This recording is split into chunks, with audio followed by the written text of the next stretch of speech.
Bueno, y continuamos con este Fireware Day. Sí, en este caso, una empresa de Uruguay que implementa Fireware. Tengo el gusto de presentar a Eduardo Caroso, gerente de innovación y desarrollo de negocios de ITC.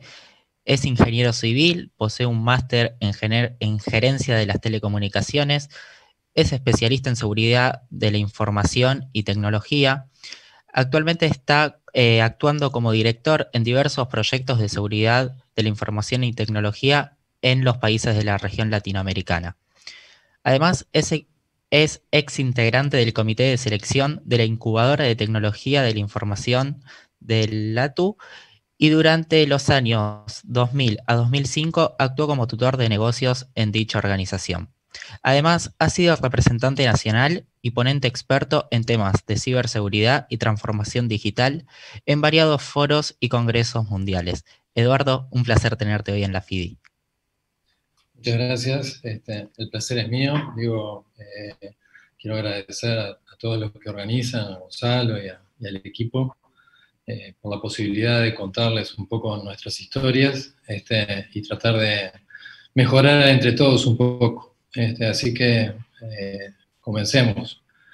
Nosotros hace tiempo ya estamos trabajando en el tema de análisis de cómo la tecnología y la digitalización debe impactar en el despliegue de territorios inteligentes, ciudades inteligentes, village o pequeños pueblos inteligentes, de manera de que tenga sentido para, digamos, los ciudadanos y los residentes y no residentes de cada lugar en donde actuemos.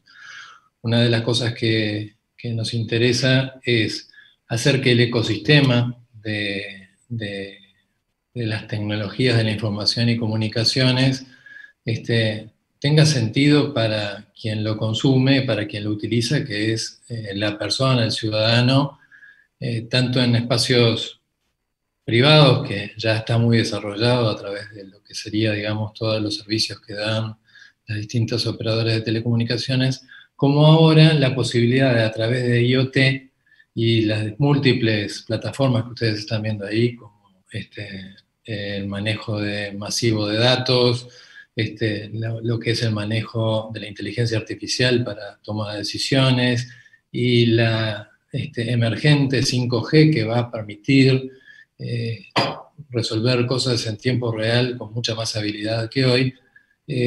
Bueno, empezar a ver de qué manera todas estas tecnologías combinadas en proyectos estratégicos para el ciudadano pueden hacerle la vida más fácil a las ciudades.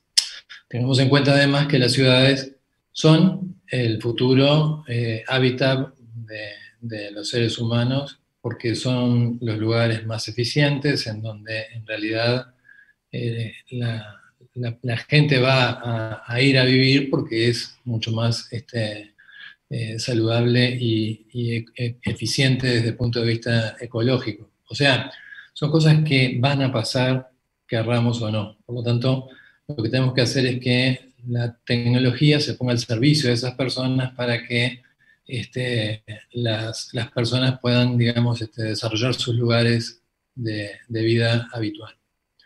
Y acá una de las cosas que hay que centrar la atención es en los individuos, en las empresas y en el gobierno, que son los usuarios. Es decir, muchas veces nos enfocamos solo en el consumidor final, muchas veces nos enfocamos solo en las empresas y otras veces nos enfocamos solo en el gobierno local o nacional y trabajamos en forma, podríamos decir, como de silos, en los cuales en realidad no hay un ecosistema, sino más bien una visión, digamos, de las responsabilidades de cada uno como si fueran cosas que interactúan solamente en fronteras definidas. Y el mundo de hoy no nos está permitiendo pensar así, la complejidad ha aumentado violentamente, las telecomunicaciones han progresado prodigiosamente, usamos cosas privadas para definir políticas de gobierno. A ver, es bastante frecuente que cuando hacemos análisis del despliegue de la tecnología en una organización grande de gobierno, la mejor plataforma de comunicación no es ni el sistema legado, ni un sistema de comunicaciones propio, sino WhatsApp. Entonces, se nos entra a complicar, digamos, el manejo de las fronteras y tenemos que empezar a convivir con ese mundo. La pandemia, además, nos provocó una cantidad de nuevas situaciones que hasta hace poco los oficiales de seguridad y los que trabajamos en el diseño de las redes de tecnología o de telecomunicaciones, resolvíamos encerrando a nuestra empresa, es decir, poniendo fronteras en DMZs o en firewalls o en equipamiento que controlaba las comunicaciones hacia afuera y hacia adentro de la organización. Hoy por hoy le tuvimos que decir a la gente, andate para tu casa, usa tu computadora, la que tiene tu adolescente, y empecé a trabajar dentro de la empresa, te doy una VPN, y bueno, y ahí llenamos de poro nuestras organizaciones, y el mundo está cambiando a toda velocidad. Lo que se está viendo es ya de pique los servicios en la nube aumentaron violentamente, los operadores fijos y móviles tienen incrementos de tráfico inusitados de hasta un 50% de lo que era antes, y todo lo que es aplicaciones colaborativas, trabajo en equipo, etcétera, en forma virtual, bueno, ha explotado. ¿Quién no ha usado Teams estos días, o Zoom, o alguna de las otras, o G Suite, alguna de las otras herramientas colaborativas en las cuales nos hemos metido de cabeza y empezamos a meter un montón de información de nuestras organizaciones en forma indiscriminada? Entonces, bien, esta es la realidad. Acá estamos en un ecosistema vivo que se está defendiendo frente a un ataque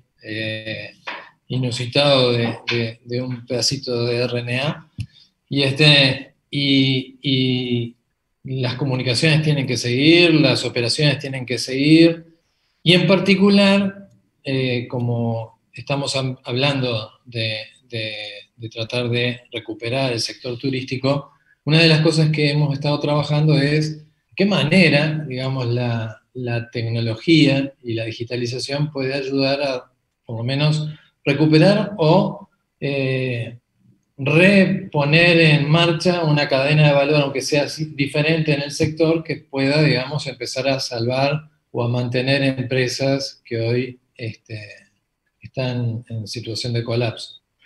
Hay cosas que son datos que vienen de afuera. Digo, la necesidad del distanciamiento social y de la reducción de contactos es un dato, ya está. No podemos decir que eso no va a pasar. Entonces, justo por cosas que venían, digamos, de desarrollos anteriores, hay un montón de aplicaciones en esa línea asociadas a generar agendas, a hacer self-service, a medir distancia a través de aplicaciones o de sensores Bluetooth en los teléfonos o lo que sea, a generar, digamos, con inteligencia artificial revisión de la distancia de personas en aglomeraciones, a generar alertas a través de las redes sociales. Hay un montón de herramientas. El punto es ponerlas todas en función y en ayuda al ecosistema. Como toda transformación necesita que trabajemos en conceptualizarla y diseñarla. Y la pandemia no nos dio tiempo. Esto va a empezar a pasar a partir de que empecemos a salir de la situación de emergencia y nos empecemos a armar en una nueva, digamos, normalidad en la cual aceptemos las cosas que hoy estamos, como humanidad y como personas, muchas veces en una fase de negación. Y cuando empecemos a diseñar de nuevo, a pensar de vuelta, deberíamos tratar de que en la perspectiva de diseño se incluya todo lo que puede ocurrir en la nueva normalidad. Como no sabemos qué cosas son importantes y qué no para las personas, a pesar de que nos las podemos imaginar y un buen operador tiene bastante claro cuáles son los problemas que está viviendo un turista post-pandémico. Muchas veces nosotros proponemos que se arme un pequeño prototipo de funcionamiento de lo que nosotros vamos a proponer como cambio tecnológico y, por ejemplo, elegimos en algún lugar de la ciudad una cierta cantidad de espacio físico común, espacio público para poner dispositivos y empezar a ver cómo los ciudadanos interactúan contra los dispositivos. Una vez que obtenemos toda la información de entorno, entendemos qué puede dar la tecnología, qué tienen como necesidades los usuarios, cómo la tecnología y los usuarios se pueden entrelazar, salimos en cualquier diseño en el que estamos, a mirar si tenemos presupuesto o si necesitamos financiamiento, porque en general estas cosas necesitan a veces poco, a veces mucha inversión, según lo que estemos pensando, y en general también necesitan un proceso de implementación, que en los lugares públicos es un proceso delicado porque aparecen las resistencias naturales al cambio de las personas que usan esos lugares públicos. Entonces, yo tengo que pensar también en el nivel de concepto y diseño que esas implementaciones tienen que ser, entre comillas, bien informadas, que las molestias que genera el cambio van a ser subsanadas con mejoras de servicios posteriores, que la gente entienda por qué hago tal y cual maniobra y cuál es el fin. Sobre todo cuando estoy haciendo una tarea de prevención que me lleva a una situación de menor confort que la previa, es decir, por la pospandemia yo voy a tener que controlar determinado tipo de comportamiento en los lugares públicos que hasta hace poco no tenía que controlar. Entonces, de alguna manera, tengo que empezar a comunicar por qué se hacen las cosas, cuáles son los mecanismos de control, cuándo uno contraviene o no una norma, cuáles son las normas, etc. Es un tema de comunicación bastante complejo que tiene que estar dentro de la implementación. Y después, cuando implementé, puse en marcha, tengo que poner gente con decisiones muy persistentes, es decir, gente que tenga muy clara la función de control para que pueda hacer un seguimiento y la gestión sea sostenible, es decir, el mantenimiento del equipamiento, la operación y la puesta en marcha que no sean ni agresivas ni disruptivas, etcétera, para lograr lo que nosotros llamamos operación continua, que es un proyecto que es sostenible en el tiempo más allá de lo que hagamos. Tenemos múltiples ejemplos de proyectos en nuestras regiones en donde, en base a buena voluntad, pusimos inversiones que después fueron vandalizadas, robadas, vendidas en la feria, pintadas con graffiti, utilizadas para habitación de personas que no permiten la utilización, etc. Entonces, en realidad tenemos que generar también en el diseño el proceso de control y gestión sostenible para que las cosas no sean vandalizadas. Nosotros trabajamos con un modelo en donde es una especie de círculo de Deming, en donde se empieza con una reflexión estratégica que incluye el diagnóstico de las condiciones reales de la ciudad, la creación de canales de participación, es decir, se le pregunta mucho a los influencers, a la gente que tiene roles dentro del municipio y a las personas, a los ciudadanos, cuáles son los problemas.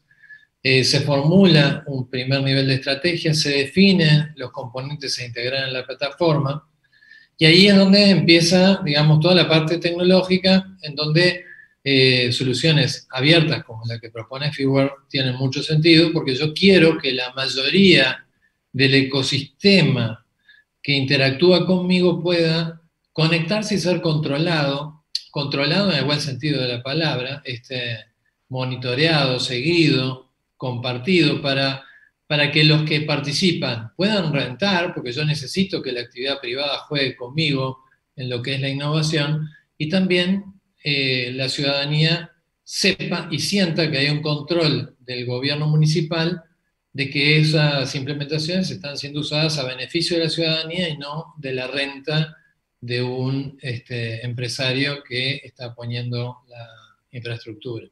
Entonces, implica también definir no solo la tecnología que controla, sino también la gobernanza de esa tecnología y de todo lo que implican los contratos que el ecosistema genera, generando asociaciones público-privadas y planificando toda la puesta en marcha con un piloto que nos enseña que si ponemos las cámaras mirando de frente a los parabrisas de los automóviles, vamos a tener 25 demandas por invasión de privacidad, que en realidad tendríamos que orientarlo mirando a la cola del automóvil para que no tengamos ese problema, y muchas otras cosas que surgen, digo, del uso y del abuso de la gente dentro de los sistemas.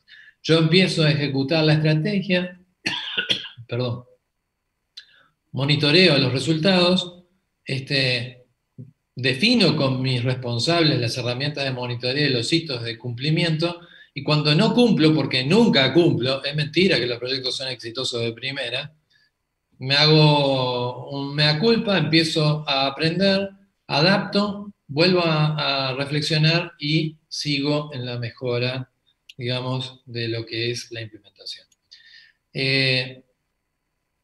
Yo quiero que para que se entienda qué importante es en el diseño la participación de todos los stakeholders, por allá hace un par de años en el Mediterráneo, incluyendo toda la parte de las ciudades africanas que tienen costas con el Mediterráneo, muchas de ellas, se hizo una especie de estudio por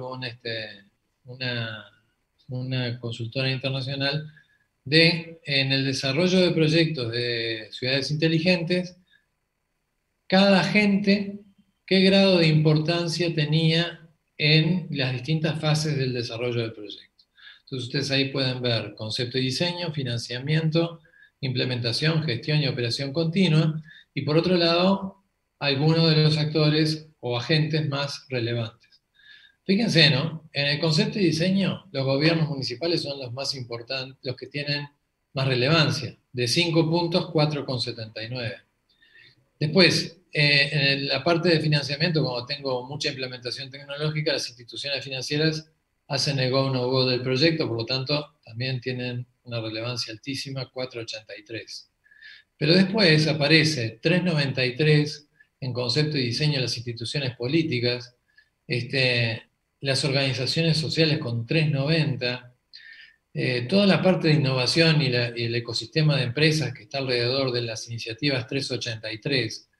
Y es en la parte de concepto y diseño donde hay más carga de los grupos de agentes en el análisis. Y después en la operación continua también están las empresas y la parte de manejo de redes de las organizaciones. Este cuadro es muy interesante para quien tiene que diseñar el proyecto, para entender cómo tiene que involucrar a cada parte para que en el proceso de despliegue el proyecto tenga éxito, ¿no?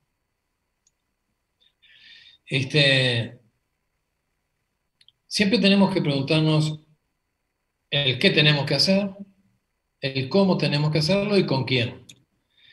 Y, perdón, pasé muy rápido, pero no me ayuda mucho esto. Ahí está. Por lo tanto, vamos a tener que definir objetivos, vamos a tener que entender de qué manera vamos a apoyar al ciudadano y quiénes van a ser los responsables. Esas tres preguntas tienen que estar siempre bien respondidas en la etapa de diseño. Nosotros entendemos que hay dos ejes, que son las soluciones tecnológicas disponibles, y ahí Figuer genera, como otras redes, un impacto directo porque me permite pegar saltos tecnológicos interesantes, sobre todo para nuestras regiones que tienen presupuesto acotado. Y por el otro lado, también ahí Fiverr tiene un tema que es, yo tengo que generar capacidades en mis equipos para poder trabajar contra una plataforma abierta, por lo tanto voy a tener que identificar qué qué sabe la gente, qué maneja de la parte, digamos, de datos, si sabe programar Python, si no sabe, si puede conectar, si sabe de las plataformas propietarias. Tengo que identificar esas brechas, tengo que capacitar y por el otro lado tengo que ver qué quiero hacer. Por lo tanto, la conjunción de esas dos ruedas llevan a la ejecución y evaluación de impacto y desempeño de los involucrados clave. Todas estas ruedas giran en la parte de diseño. Yo no puedo salir a la calle a lo loco con una solución de luminarias inteligentes sin pensar en todo lo que eso impacta o podría impactar si yo le pusiera un poquitito más de inteligencia y a eso le pusiera una red de telecomunicaciones encima. Es mejor perder un mes de análisis y después dar un solo golpe de 20 millones de dólares a dar un golpe de 20 millones de dólares y después tener que dar otro golpe para ajustar lo que no anduvo bien en el proyecto original por no haberlo pensado suficientemente. Nosotros en este momento tenemos un proyecto que está en curso, que es toda la parte de, digamos, el departamento de Canelones. Allí tenemos, justamente estamos haciendo lo que acabo de contarles, y en particular se hizo toda la parte de planificación estratégica de todo el territorio, es decir, son como 50 ciudades, algunas un poco más grandes que otras, pero todas pequeñas, todas diferentes, porque tenemos desde áreas vitivinícolas hasta pueblos industriales, ciudades dormitorio, balnearios con mucho turismo internacional, hay de todo adentro de Canelones, es verdaderamente un lugar muy interesante, y mucha ruralidad, porque hay mucha actividad agropecuaria. Entonces, tuvimos que trabajar en desplegar tecnología para irle resolviendo a los distintos grupos de personas, a los distintos grupos de interés, los problemas que vivían cotidianamente con tecnología. Yo voy a pasar rápido esto, pero para que ustedes, bueno, todo lo rápido que me permite la computadora, ¿no? Se trabajó haciendo la estrategia, se identificó a cada municipio como un actor clave y se manejaron niveles de estrategia menores para, digamos, tener líneas de acción que fueran sensibles a cada municipio. Se definió una plataforma tecnológica, ahí se trabajó bastante en el análisis y termina basada en una propuesta de Antel que tiene fireware adentro y tiene algunas otras cosas más, y definición de alternativa de financiamiento, se está trabajando en el tema.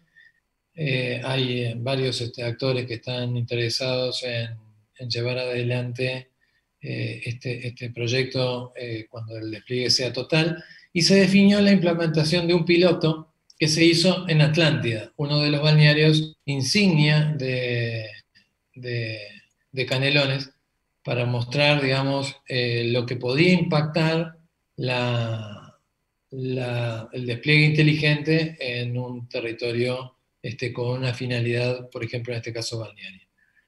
Hay varias, seis líneas de acción, que esto también es para todo. No sé si está saliendo la música. Bueno,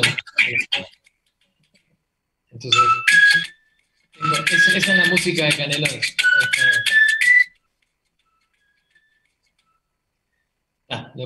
Digamos, son líneas, todo esto lo pueden ver en las páginas web de la municipalidad. Con ese nombre se encuentra fácil, pongan Canelones, gobierno municipal, y van enseguida a entrar y ver todo lo que son las iniciativas. Y en particular, me estoy enfocando en el Observatorio Turístico Canaria, que es Atlántida. ¿Qué hicimos allí? Básicamente se invitó a las empresas nacionales a que jugaran en hacer una especie de gran kiosco de demostración, en donde pudieran implementar sus soluciones, obviamente con una planificación digamos, que tenía sentido para la gente, y verlas operando. Entonces, hubo empresas que ofrecieron contenedores, sensores de cantidad de contenido en un contenedor de residuos, un tótem para cargadores de dispositivos electrónicos, un equipo que mide la radiación UV del sol, eh, algunos smart meters de agua para lo que era el riego de la plaza y los baños públicos, un panel de mensajería móvil, etcétera, ¿no? Hay un montón de sensores que se pusieron, en particular, después se trazaron los movimientos de algunos automóviles, el parqueo inteligente con reconocimiento de lugares libres, se contaban vehículos y personas, y sensores de ruido, y se daba conectividad. El proyecto tuvo muchísima visibilidad, potenció la idea de llevar la inteligencia a la vida de las personas. Fue un elemento de demostración. Antel fue una de las empresas que empujó con varios de los dispositivos, y también con toda la parte de manejo de Big Data, inteligencia artificial y analítica. Hicimos bastante trabajo, y se pusieron varias plataformas de gestión de IoT. La conectividad se hizo con Narrowband IoT y 4G LTE, y hubo un montón de dispositivos que se pusieron en marcha. Lo que están viendo ahora es el pequeño centro de control de ese piloto, y voy a pasar rápido algunas cosas que son interesantes. Fíjense, la declaración de cuarentena voluntaria y el movimiento de vehículos. La declaración de cuarentena voluntaria en Uruguay fue el 13 de marzo. Realmente hubo aquí, digamos, un momento en el cual la gente desapareció del sistema, y después ya quedó bastante más bajo. Esto era el estándar, y bueno, es un poco alguna de las cosas que nos llamó la atención de este proceso. Después, cantidad de vehículos que han pasado por diferentes lugares, la cantidad de ingresos diarios, el origen de los turistas, de dónde, de qué departamento del Uruguay. En este caso se hizo solamente con residentes.